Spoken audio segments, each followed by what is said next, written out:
probinsya ko talaga, Mindoro. Mindoro. Oo. Ay, umuwi ako ng Mindoro. Ay, nakatambay na ito sa bahay. Sabi ko, pagbalik ko na lang kasi may inasikaso ako doon. Ayan, blackout na naman siya sir. Oo, blackout yan. Yan mga sir, Toyota Innova, ano yung model ito sir? 2009. 2009 model, yan. Blackout issue siya mga sir, lalo kapag malamig. Oo, ayan. Ito Yan. na, ilaw, ayan. Yan, papunta na yan sir, ano, pag gagana na siya. Gagana na siya. Yan, ganyan daw yung palatandaan mga sir na gagana na naman siya ulit. Yan. Oo, ganyan. Lalo pag makainit na ng Pag gusto sir mainit na. na ulit, pag napaandar mo, Nagbiblink muna siya. diretso yan. Yan mga sir, naandar yan pero... Ako, sabi ko, hanapan ko kasi, hindi ko makita ang temperature. Kaya puta na, takbo ako ng takbo, nag-overheat na pala. Manghula ka. Oo, wala eh. Gasolina nga, hindi ako makapagkuha ng gasolina. Alanganin ako, yan o. Yan. Kaya mamaya, buo na yan. Mamaya, akit na yan.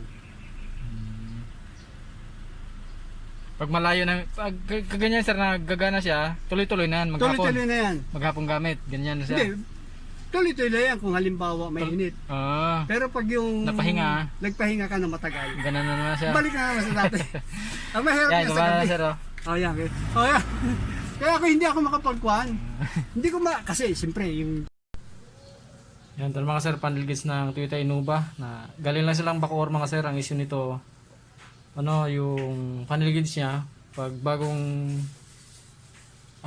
andar o malamig pa yung sasakyan, lalo pag malamig daw yung panahon, blackout siya. Tapos pag nakabiyahe na, saka siya biglang mag blink blink bago tuloy ang gagana. Tulad kanina pagdating nila mga sir, nag blink blink siya, tapos gumana bigla pagdating nila dito. Galing silang Bacoor. Yan. Pero sabi ng mayari, pag pinatay daw, makapahinga ng mga kahit wala pang oras daw ang pahinga. Pag i-start ulit, ganun naman daw. Kahit saglit lang yung pahinga.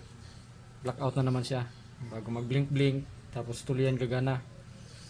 Yan. Kaya pag nakabiyahe na ng malayo-layo, saka siya gagana. Yan. Repair natin ito mga sir, tapos observe mamaya kasi ano, habang napagpahinga yung sasakyan. After repair mamaya mga sir, observe natin kung mag-blackout pa rin.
Yun mga sir, after repair, ikabit na natin to sa sasakyan mga sir kung para ma-observe natin kung ano, blackout pa rin siya. Kasi sabi ng mayari, kapag medyo nakapagpahinga ng kahit wala pang isang oras mga sir, pag pinaandar ulit, magba-blackout siya.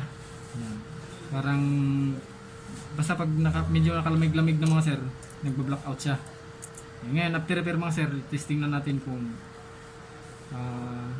blackout na naman ba siya, kasi pag nakapagpahinga daw magka-blackout. Yan mga sir, ito na yung panel gauge ng Toyota Innova. Yan, after repair, ang blackout issue niya mga sir pag bagong andar, kaya kahit nakapagpahinga lang ng saglit magba-blackout na. Ngayon mga sir, ito na after repair. Yan, okay na siya kagad sir, hindi na siya nagba-blackout. Yan. Okay na siya mga sir, pero observe mo pa rin to sir bukas ng umaga, yung malamig na malamig talaga. Bigyan kita ng information. Update mo lang ako bukas sir ha. Linaw pa ng backlight mo sir oh. Liwanag pa no. Start natin sir. Okay na siya mga sir. Sigurado na yan na ano, hindi na yan mag-blackout bukas. Hindi na rin si sir mahirapan ng temperature niya at saka fuel gauge, hindi na manghuhula. Okay na siya mga sir, galing lang sila ni sir na Bacoor sir na. Bacoor. Taga Bacoor lang sila ni sir. Yun lang mga sir, maraming salamat. Toyota Innova, blackout issue kapag malamig pa yung sasakyan. At saka kapag halimbawa kapag biyahe na matagal, gagana bigla, tapos pag napagpahinga, blackout na naman siya. Blackout na naman. Yan. Okay na mga sir, maraming salamat. Sa may mga ganitong issue, sabihan nyo lang ako para schedule natin yung gawa.